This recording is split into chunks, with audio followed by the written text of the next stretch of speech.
예, 오늘 말씀의 제목은 상관 있는 삶입니다. 상관 있는 삶.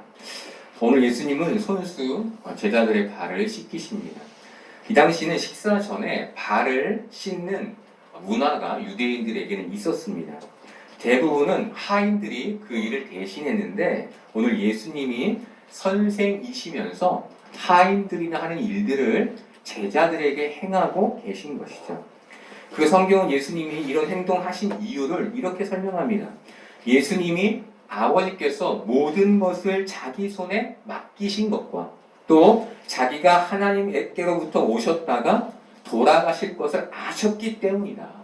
그것을 아셨기 때문에 이 일을 행하셨다라는 것이죠. 하나님께서 예수님께 맡기신 그 모든 일은 모든 사람의 죄를 대신하여 십자가에 죽으시는 것이었죠.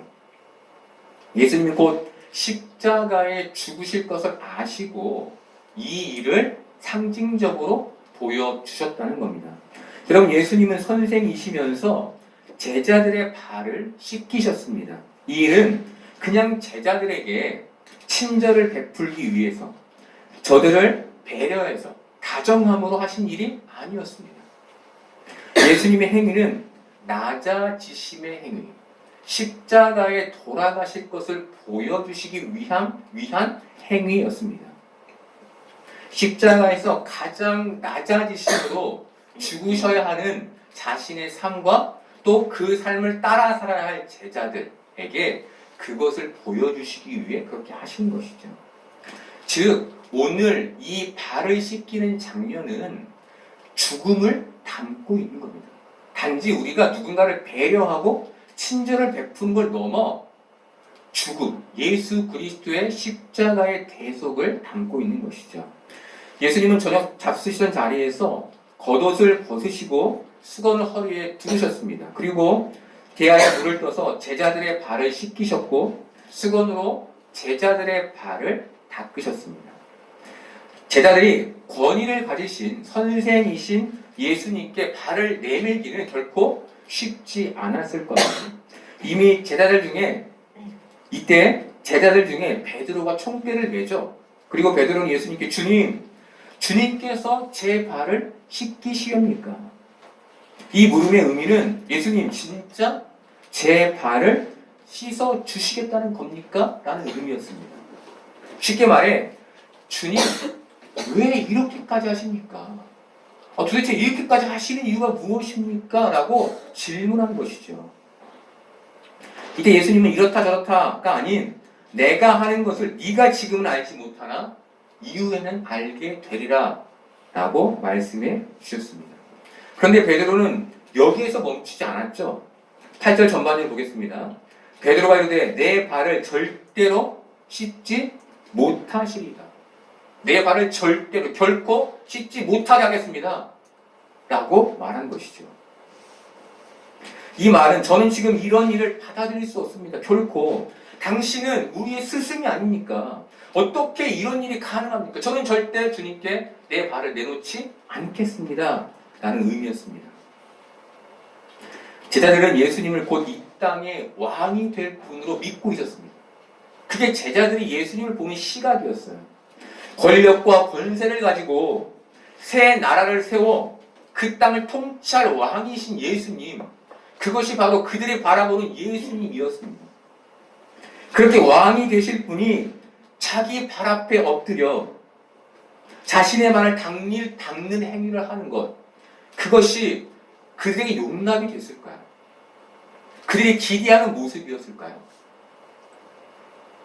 그들이 보고 싶은 모습이었을까요?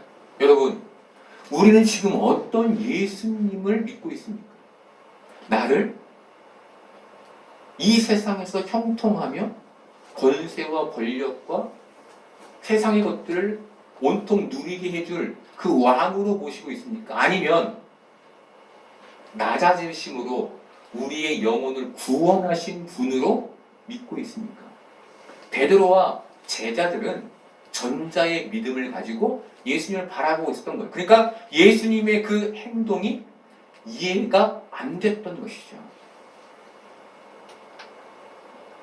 무엇보다 자신들은 그 왕이신 예수님 곁에서 세상을 다스리게 될 자들이었어요. 그러니 더더욱 그 예수님의 모습이 용납이 안 되는 거죠. 여러분, 예수님이 제자들 앞에서 제자들의 발을 씻겨요. 그들에게 그것이 어떻게 느껴졌을까요? 자신들의 권위와 권세마저 발 닦는 신세밖에 되지 않을 것처럼 느껴졌겠죠. 왜? 자신의 스승이 자기 발 앞에 엎드리는데 나 또한 그리해야 되지 않을까라는 위기감을 느꼈겠죠. 자기가 예수님을 따른 것은 그 이유 때문이 아니라 세상의 권세를 얻기 위해 예수님을 따랐던 것인데 그것이 성취되지 않을 것 같은 위기감을 느끼게 된 것이죠. 그래서 베드로가 예수님의 행동에 부정적인 반응을 보였던 겁니다. 그런데 그 부정적인 반응에 대해 예수님이 이렇게 말씀하십니다. 8절 후반절을 보겠습니다. 예수께서 대답하시되 내가 너를 씻어주지 아니하면 내가 나와 상관이 없느니라. 이 말에 베드로는 깜짝 놀랍니다. 왜냐하면 여태 예수님을 따랐는데 여태 내 시간과 물질과 헌신을 들여 예수님께 바쳤는데 내가 예수님께 제하여진다니 그런 일은 있어서는 안 되는 것이죠. 여러분, 우리의 신앙에도 이와 비슷한 모습이 있습니다. 예수님 나를 안아주신다고 느끼지 않고 내가 무엇인가 헌신했기 때문에 붙어있다, 나를 사랑하신다 라고 느끼는 부분이 있는 것이죠. 여러분, 결코 그런 거 아니죠. 우리는 예수님을 사랑하기 때문에 시간과 물질과 헌신을 드리는 겁니다. 내가 잘 되기 위해서, 내가 그분께 붙어있기 위해서 드리는 게 아니라 그분을 사랑하기 때문에 드리는 것이죠. 8절 후반절에 상관이라고 번역된 헬라의 원뜻은 지체, 토막, 일부입니다. 번역하면 내가 너를 씻기지 않으면 너는 내 일부가 아니야. 내가 너를 씻기지 않으면 너는 나에게 속한 존재가 아니야 라는 의미인 겁니다. 여러분, 예수님이 십자가에서 죽으심으로 우리의 죄를 대속하셨습니다. 이 대속의 은혜는 우리가 예수님의 일부, 예수님의 지체, 예수님께 속한 존재가 아니면 우리와 아무 상관이 없는 거예요. 여러분, 예수님께서 십자가에 돌아가셨는데 남 얘기인 것이죠. 예수님께 속하지 않으면. 그런데 이 자리에 계신 여러분들은 십자가의 대속을 믿으시죠. 우리는 이미 예수님으로부터 구원을 받은 자들인 거예요. 그로 인해 예수님께 속한 자들인 것이죠. 그래서 오늘 우리가 보려는 내용은 상관이 아닌 상관의 친밀함, 상관의 가까움이에요. 과연 우리는 예수님과 정말 친밀하여 가까운가? 우리는 분명 예수님과 상관이 있는데 지금 예수님과 가깝게 지내고 있는가가 오늘 우리가 함께 볼 말씀의 내용입니다. 여러분, 하나님이 우리를 구원하셨다는 사실을 알게 됐을 때 우리는 정말 기뻤죠? 그리고 감격했고 감동했을 거예요. 신앙의 큰 감동은 대부분 죽을 고비를 넘긴다든가 큰 사고나 병으로 수술을 받았는데 기적적으로 살게 되었다거나 하는 그런 하나님의 은혜로 경험이 돼요. 그러니까 구원 딱 받았다라는 끝나는 것이 아니라 그 구원 받았음으로 가기 위해 우리에게는 그런 삶의 경험들이 있는 것이죠. 그리고 이 경험이 우리를 하나님의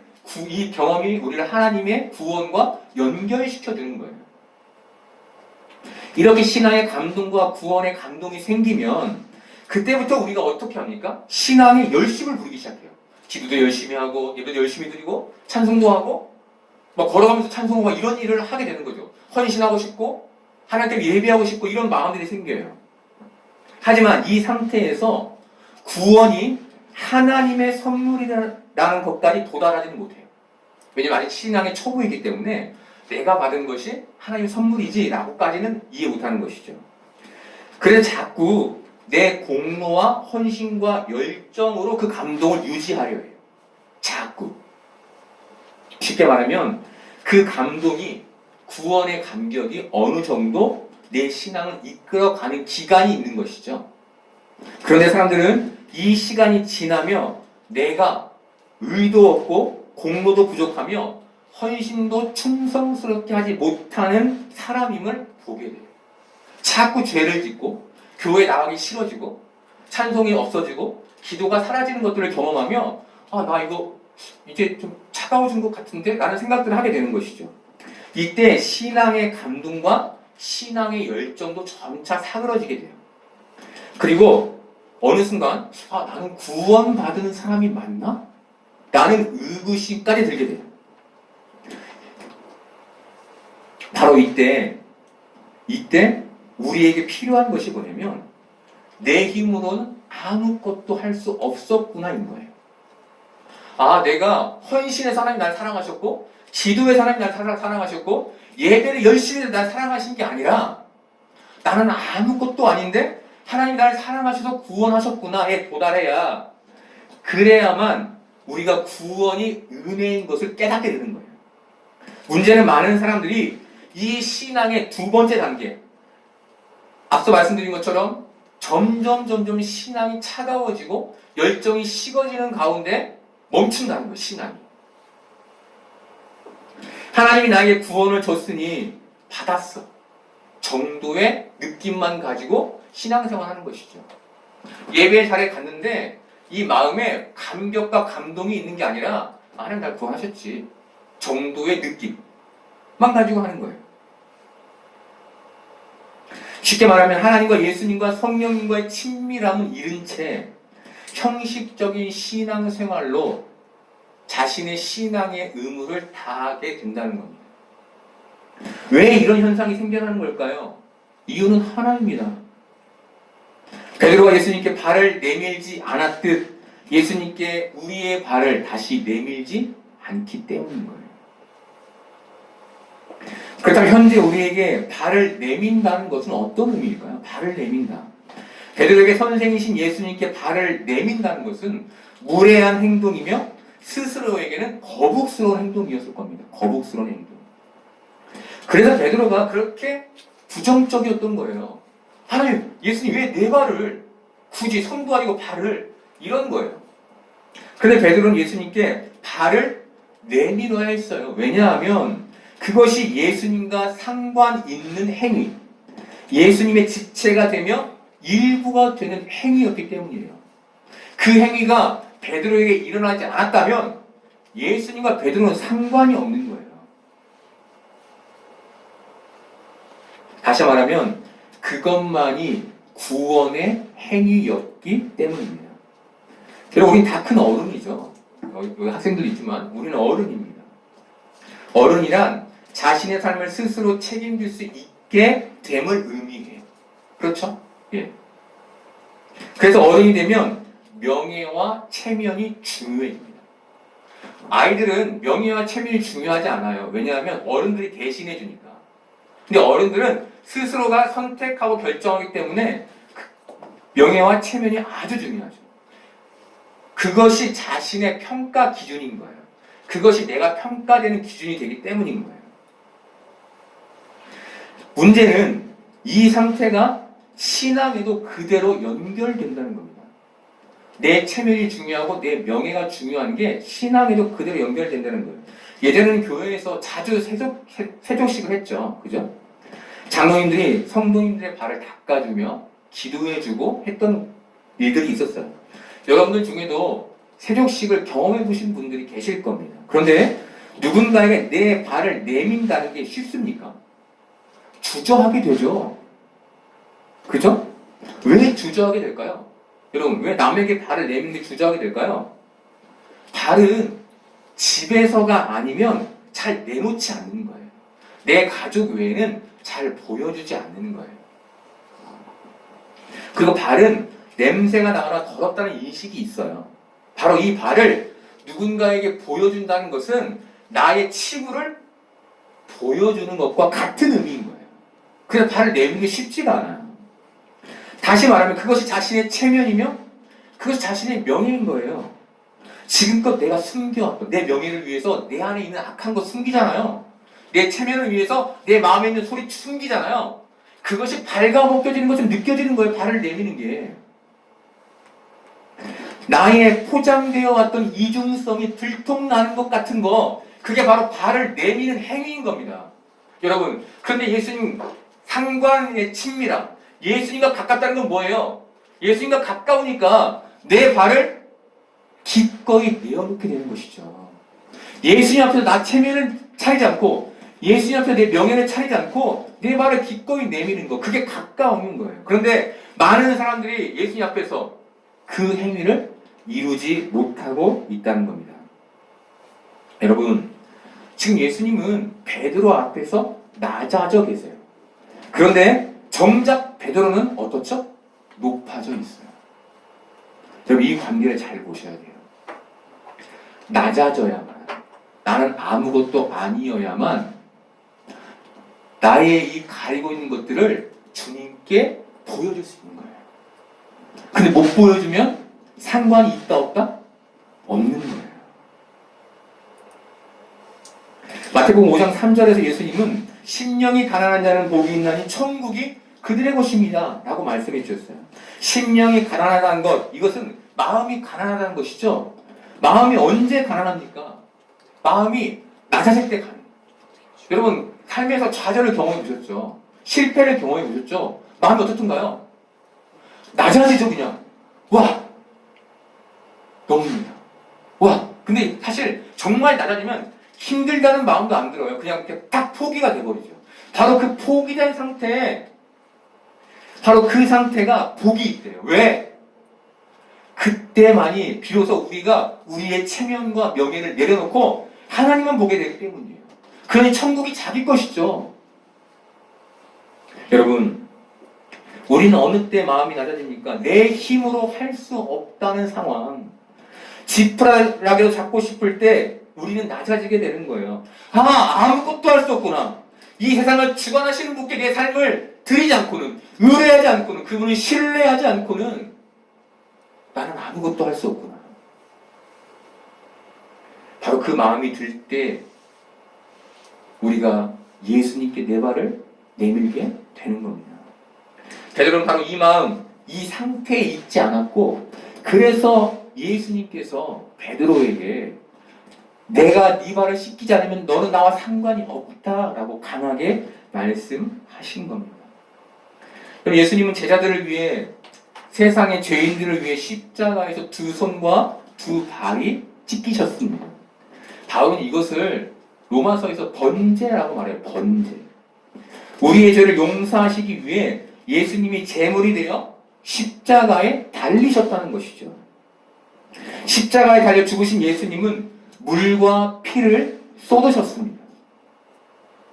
피는 동물을 잡아 제사를 드리는 성막의 번제단을 상징해요. 그리고 물은 그 번제단 앞에서 동물의 각을 뜨느라 피범벅이 된 제사장들이 자신의 몸을 정결하게 하기 위한 물두멍을 상징해요. 십자가가 여러분 뭘 말해주는 거예요?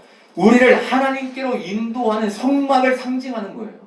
예수님이 십자가 위에서 성막이 되어 우리를 하나님께로 인도하신 거예요. 그 의미가. 여러분 이것이 무엇을 의미합니까? 우리가 잘 알듯 예수님만이 길이요 진리요 생명이신 것을 말해주는 거예요. 여러분 광야 시절 성막에 구름이 내려오면 하나님의 임재였죠? 내려오면 모든 사람들이 저 멀리서 두려움과 떨림으로 그 광경을 지켜봤어요. 하나님이 도대체 오늘은 무슨 말씀을 하실지 듣기 위해서. 그게 이스라엘 백성들이 할 수 있는 최선이었어요, 여러분. 다른 거 못했어요. 그냥 하나님이 내가 말씀하시면 듣고 따르는 게 그들이 할 일이었어요. 여러분, 그들은 하나님이 이끄시는 대로 이동할 수밖에 없었고 하나님이 멈추시면 멈출 수밖에 없었어요. 자신의 힘으로 무엇을 하지 못했어요. 하나님이 먹을 것을 주셔야 먹고 물을 주셔야 마셨어요. 그게 그들의 삶이었어요. 여러분, 우리는 어떻습니까?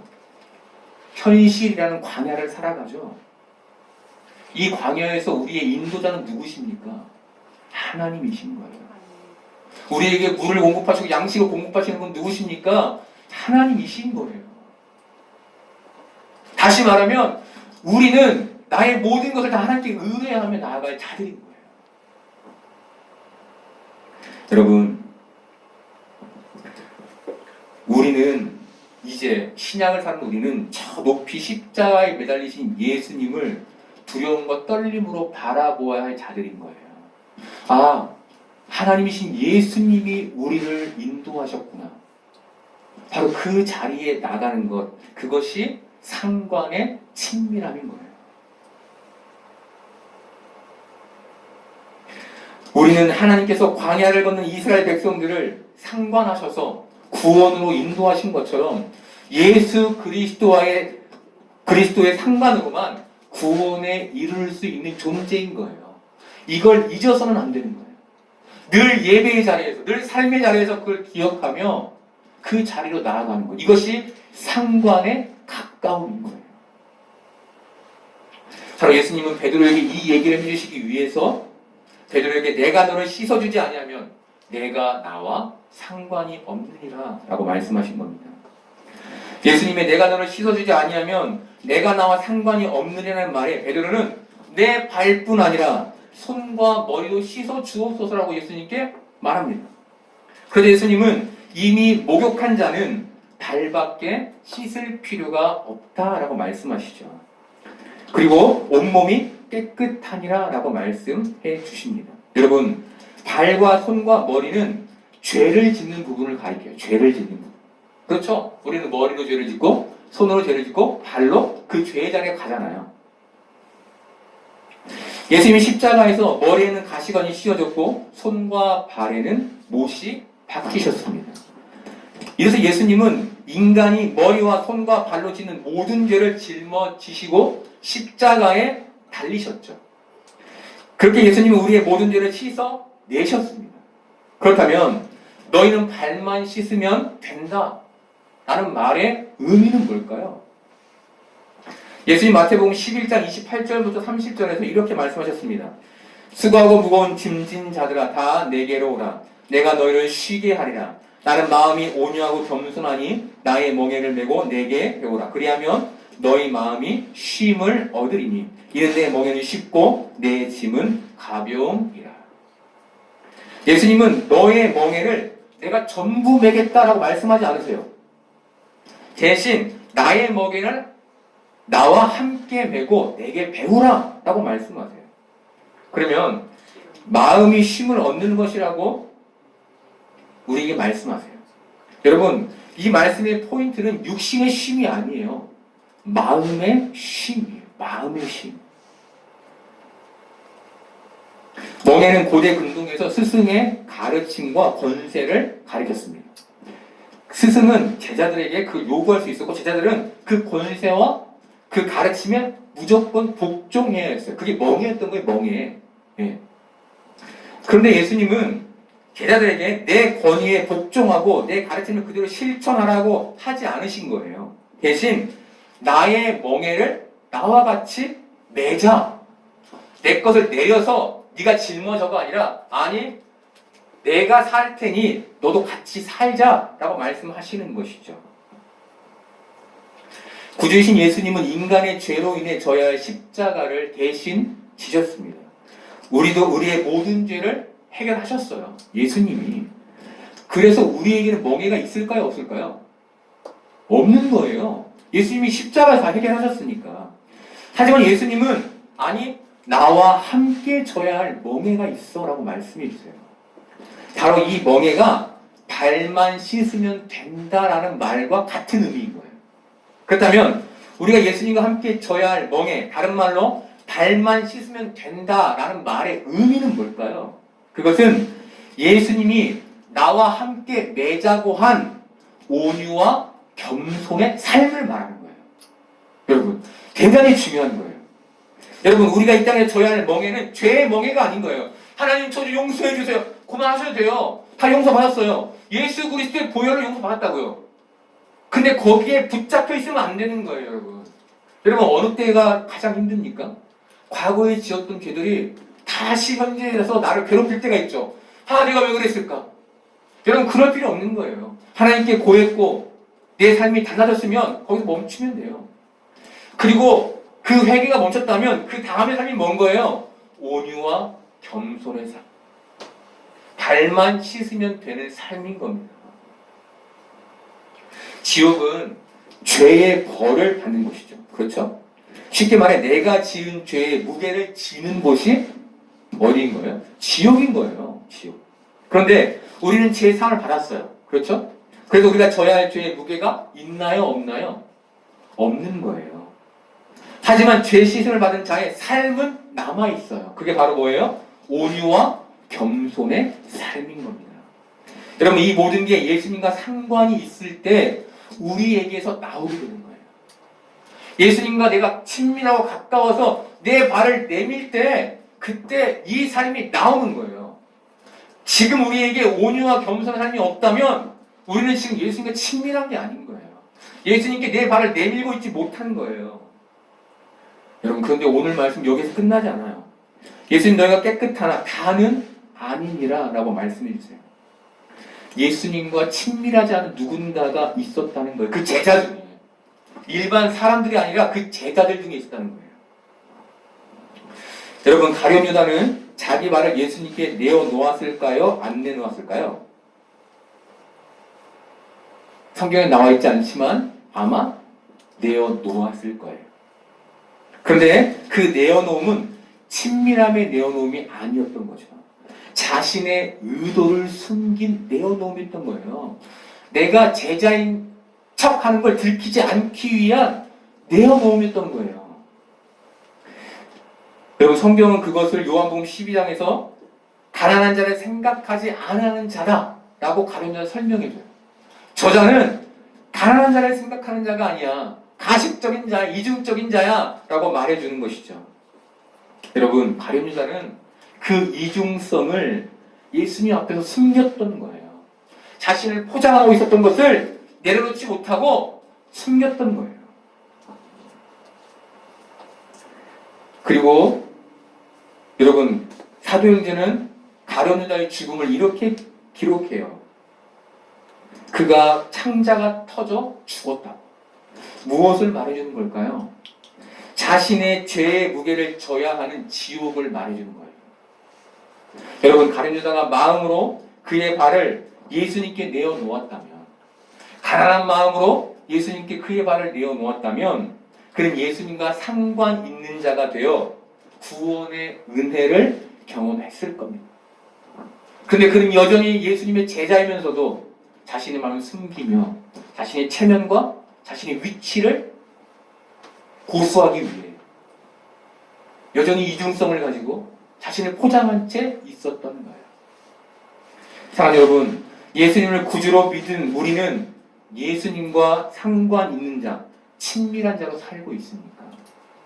혹시 예수님을 구주로 믿고 있지만 상관없는 자, 저 멀리 있는 자처럼 살고 있지는 않습니까? 저는 오늘도 예수님은 우리 앞에 무릎을 꿇고 너희 발을 내게 달라 라고 말씀하십니다. 그렇게 나와 상관 있는 자, 나와 친밀한 자, 나와 가까운 자가 되자 라고 말씀해 주십니다. 더불어 나와 함께 나의 멍에를 매자 라고 말씀하십니다. 여러분, 우리는 꼭 기억할 것은 우리는 스스로 있는 자가 아니라는 겁니다.